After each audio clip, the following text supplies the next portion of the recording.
listen, regardless of how nonsensical some of the stuff that they print is, I still have faith in journalists. I think we're going through a very weird trend right now where they're not behaving like journalists, they're behaving like propagandists. And I think that the business is imploding because of that. And the rise of independent journalists. And I know there was an attempt at a correction at CNN. There was an attempt at it. But they had so many fucking holes in that ship that just try to patch them up a little. You're not going to get people's trust in that way.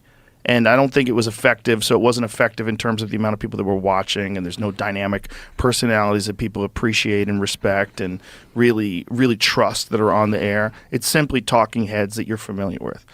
But I think that ultimately they're going to have to either adjust or die. Either one of them is okay.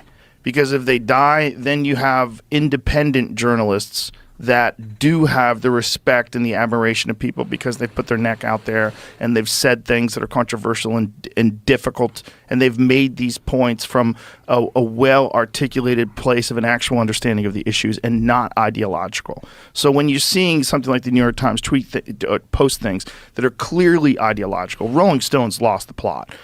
I mean, just what are they doing? They're propaganda and nonsense. That shit that they did during the pandemic about the people dying from ivermectin while gunshot wounds. How many people are getting shot? The fuck are you talking about? You've got a line of gunshot wounds?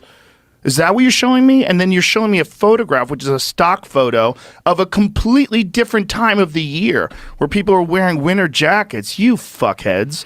Like, this is crazy. You're talking about, what is it, Oklahoma that we're saying?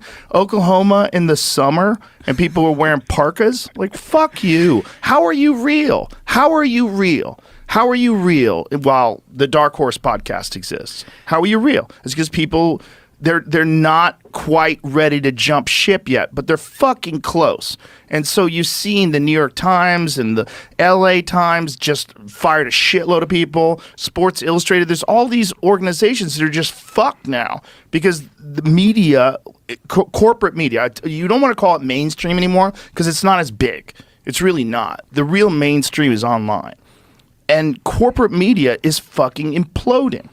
But the people that want those jobs, the people that go to school, the people that really grow up respecting and appreciating and admiring actual journalists, the people that uncovered Watergate, the people that report about the pipeline being blown up and who's actually doing it.